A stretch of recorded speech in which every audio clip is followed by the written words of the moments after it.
It's been almost 2 months since The Obvious Choice was released, and lots of people have been asking me how it's been going.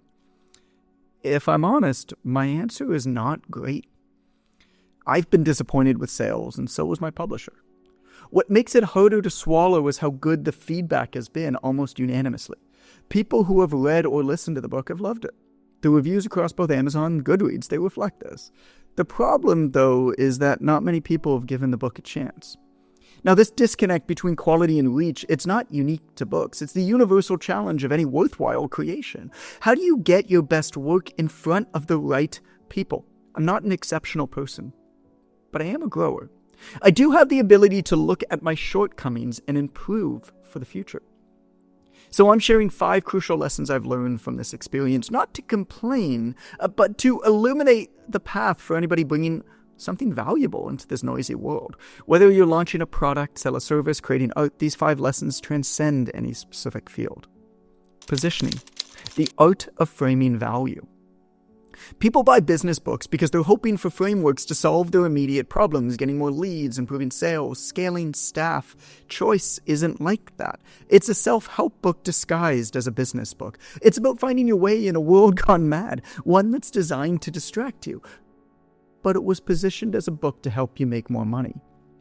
And honestly, I underestimated just how little the world wants another business book. This applies beyond books. The fitness instructor who positions their service as building a better body versus creating sustainable health habits will attract entirely different clients, even if the actual training is identical. If somebody knows that they have a problem, they'll buy a solution. General information irrelevant of how useful it is or how much a person needs it doesn't sell the way it used to. Distraction and overwhelm, they're 2 strong forces. In my case, everybody these days wants to know how to build a bigger and more engaged following on social media, and I wrote a book that, in large part, tells them that that's a waste of time, which I still believe to be true. But nobody wants that. Nobody's waking up in the morning and looking in the mirror and saying to themselves, I hope somebody tells me that this thing I'm working hard on and stressing over is a waste of time, and presents a different way. The way your book, product, or service is framed determines who finds it and how they engage with it. My mistake wasn't just about marketing, it was about clarity of purpose. Ask yourself, what problem does your audience believe they have versus what problem you're actually solving? The gap between these 2 perspectives often determines success or failure. A few questions to filter your positioning through. Number 1, what's your audience searching for right now? And number 2, what language do they use to describe their challenge? Figure this out by looking at headlines of magazines that serve your audiences, the language used in best-selling books, or the content shared by the top thought leaders that market to your people. Then, go 1 step deeper and read comments on their posts and write down the words and phrases actually being used. In my case, I created a thoughtful exploration of finding purpose in a distractive world, but I packaged it as just another business growth manual. And I missed the sweet spot. Once people read it, they get it, but they have to read it to get it. People say not to judge a book by its cover, which is ridiculous. Of course you should judge a book by its cover. That's why books have covers. Getting the positioning right is only the first step. Even more important is ensuring you're speaking to the right audience in the first place. Audience quality is more important than quantity. In Choice, I write, if the way you've built an audience is inconsistent with the product or service you want to sell, you'll end up rich with likes but poor with dollars. I anticipated that I'd have this problem, even called it out in the book. A part of me is happy because my experience has proved out the lesson in the book. Another part of me is upset because of just how true this lesson has proved to be. Having thousands of followers who don't convert into customers isn't just a business problem. It's a fundamental misalignment between who you've attracted and what you're offering. The metrics that feel good, followers, likes, subscribers, can become a mirage that obscures the metrics that matter, engagement, conversions, and revenue. I built an audience of people who work in fitness over the last 15 years. For the most part, people who work in fitness are disinterested in the business. They might say they want to grow the business, but then they'll buy a 7th course having to do with fitness or nutrition before seriously studying anything to do with business or marketing, which I totally get. They love fitness. They don't love business. Here's another passage from The Obvious Choice that bears repeating. Superficial engagement metrics such as likes, comments, shares, and followers are all measures, not targets. Relying on them as your only insights is like playing a game with no scoreboard. In my coaching company, in the online trainer mentorship, we track how many inbound direct messages that are inquiries that we receive. Many of us build our platforms backwards. We create content that's easily consumable, build an audience around it, then try to sell something that doesn't align or requires a different level of commitment. The strong man lifting logs over his head for likes on social media that trains new moms. The 21-year-old ripped influencer who helps busy parents. The entertainer who comes out with a flavored water is supposed to help you work out better or focus better or hydrate more, as if any of those things solve the underlying problem. As John Deloney says, if your house is on fire and there's an alarm going off, it's not the alarm that's the problem. The result's predictable: an audience that loves what you say but doesn't value what you sell. Don't ask, how do I convert my existing audience? Instead, ask, how do I begin attracting the audience that aligns with my true purpose? I've made some changes since Choice was released to better align my platforms with my work, and as a result, my audience has shrank. My email list has lost over 6,000 subscribers. Instagram's down 5,000 plus, and while seeing the numbers go down can be hard to swallow, I know the truth.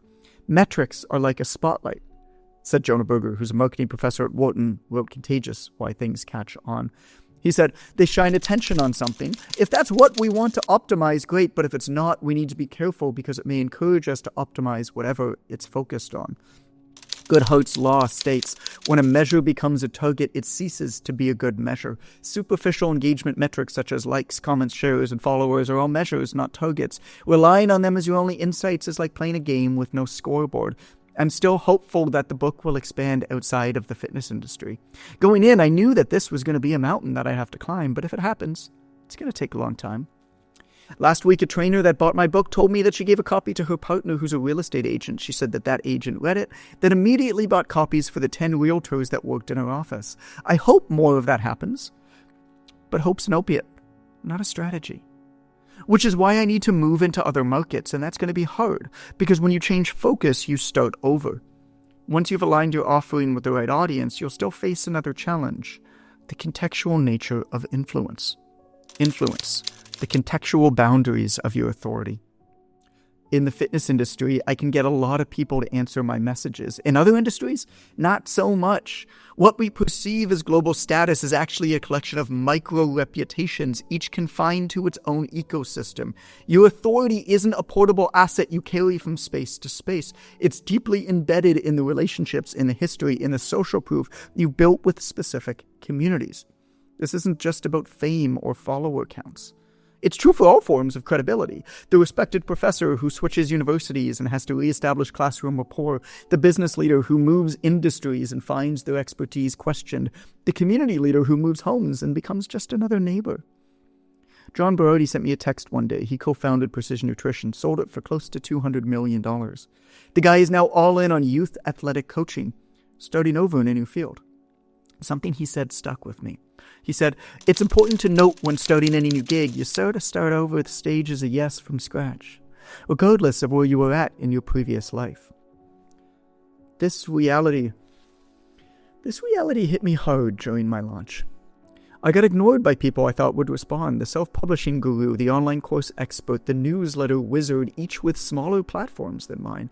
But in their worlds, they mattered, and I didn't. A simple test confirmed this. I messaged somebody on X where I'm unknown and got a thumbs up. I sent that same message to that same person on Instagram where my follower count makes me look important. And suddenly they loved my work and wanted to talk shop, even though they'd never heard of me before. This isn't cynical. It's reality. We're all simultaneously somebody and nobody depending on where we stand. There's two key principles that emerge. Number one, compound in one place.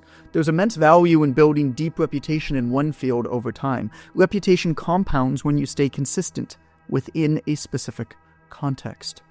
And number two, reset the expectations when moving. If you choose to expand into new territories, be mentally prepared to be a beginner again. Ask yourself, can you separate your previously earned identity from your current status in a world where once again nobody gives a shit who you are? I'm back to scratch and incline, trying to make a name for myself.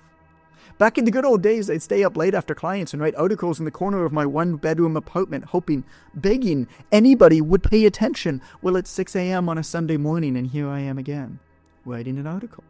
Thinking not in weeks and months or even years, but in decades. Hoping I can do what I did in the fitness industry, but on a bigger, worldwide scale. And you know what? It's hella fun. Mastery. The illusion of transferable excellence. This is embarrassing. Whatever. Here goes. I botched my podcast interviews. 2 of the bigger shows that I was interviewed for sent a message on book launch day to say that the episode didn't meet their quality standards and would not be published. If you wake up in the morning and you see a jerk, maybe you saw a jerk. But then if you go for a walk that same day and see another jerk, then I've got bad news for you. You're the jerk. I was pissed when it first happened, blaming the host. When it happened again, I realized that I was the problem. It hurt. I was pissed. But a few hours later, I put my ego aside and asked for feedback. And what he sent back hit me like a ton of bricks. At the end of it, I'm happy I asked for feedback. I'm grateful that he gave me useful feedback. Because how you practice is how you will perform. So here's what actually happened with that podcast thing. You see, I've recorded over 1,000 podcast episodes. I figured I had it in the bag. I was going to go on all these shows and I was going to blow them away. I didn't practice. I just went in there and I ripped it. And that was a mistake because all of that time I'd been practicing the wrong way. Over 800 of the podcast episodes I'd recorded were on my own show. The format of that show was designed around me speaking for 80 to 90% of the time. Almost every interview for other shows I've ever done were ones from the fitness industry where I knew the host well.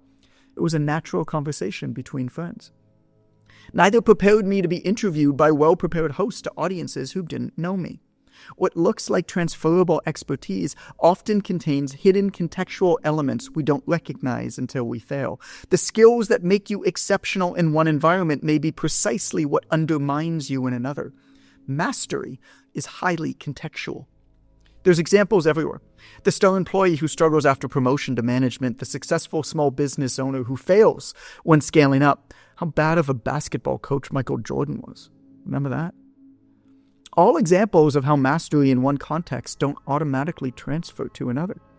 There's two lessons I can pull out here. The first is to practice deliberately, and the second is to always ask for honest, almost uncomfortable feedback. You see, the mark of a true professional isn't flawless performance in familiar territory. It's the willingness to become a student again at the edges of your competence. What happened sucks. But I'm grateful it happened.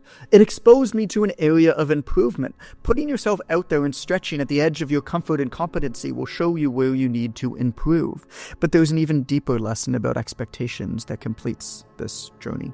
Self-reliance, the ultimate liberation. The final lesson was both the most painful and liberating. It transcends creative work and touches on a fundamental truth about all human endeavors. By and large, I was disappointed by the lack of support I got from colleagues and friends for my book launch. Not in every case, but in many cases. Call it the expectation-reality gap. During the writing and editing process, friends and colleagues were in my corner encouraging me on. Then the book came out. A few showed up for me in big ways, but most didn't. And the disappointment gap got huge. We experience disappointment not because others fail us, but because our mental models don't recognize that each person is the protagonist of their own story, not a supporting character in ours. As time passed, the gap decreased. Perhaps that's why I'm writing this article. Liberated, entering into self-sufficiency, firmly appreciative that I'm on my own. There's no white and shining armor that's going to show up and make all of my hopes and dreams come true. That it's up to me, damn it. It's up to me. As I've moved through this disappointment, I've developed a 3-part framework that might help you navigate your own expectation-reality gaps. Number 1 is to acknowledge the gap. What specifically did you expect? What actually happened? What emotions did the gap between your expectations and reality trigger? Number 2 is to extract the lessons. What unrealistic expectations did you have? What aspects were in your control? And what the heck are you going to do different next time? And number 3 is to reframe the narrative. How's this experience going to serve your long-term growth? What surprising positives emerged? And how's this setback going to prepare you for future successes? This thing that I worked on for 3 years was a thing that was important to me. Over those 3 years, my colleagues and friends were also working on things important to them. I could not realistically or justifiably expect them to care more about my thing than their thing, and everybody has things that are pressing for them at any given time. We're all too close to our own world and too far away from others. I don't hold it against anybody, and I didn't go into this launch expecting anybody to go out of their way and stop what they were doing to support me. All of the stories I told myself about how I did nice things for them in the past, they're irrelevant. They're rooted in my reality, in the stories I've been telling myself, not in the reality of others. I don't know what's going on in another's world. I don't know what they're thinking. I don't know what their struggles are or their stresses. You can only control your efforts and the intention behind your efforts. You're on your own isn't cynical. It's liberating. Getting to self-sufficiency is a painful process, but I think you'll be happier for the trouble. And when you do get there, you will also become genuinely appreciative of whatever support does materialize, because it transforms unexpected assistance from an entitlement to a gift. This perspective doesn't mean we shouldn't build communities or support systems. Of course you should. Instead, it means we build them authentically without the hidden agenda of future reciprocity. Support others because it aligns with their values, not because you're banking social capital. I'm being hard on myself here, though. Harder than I should be. The truth is, I feel great. I'm on fire right now. I did a thing. It was hard, and I crushed aspects of it. I wrote an incredible book. More so, I went all in. I left it all on the table, and I'm proud of what I did, happy for what it taught me. I'm excited for how much better the next book will be, and the one after that, and the one after that, and that, and that. I invite you to embrace your own expectation reality gaps, not as failures, but as the necessary terrain between where you are and where you're going. The journey matters. The learning matters. And most importantly, your willingness to continue creating despite disappointment matters. Perhaps more than anything else. What you do for work isn't a one and done. You can't think about it that way. You cannot think of your work as a series of 10-day sprints or short-hit social media posts. You can't even think in years. Instead, I invite you to think in decades. I invite you to be a grower. Thanks so much for listening to this, for watching this. And if you could think of one person to text or email this to, somebody who might benefit from it or resonate with it, please pass it along. I'd appreciate that. Thanks so much. Hope you're good.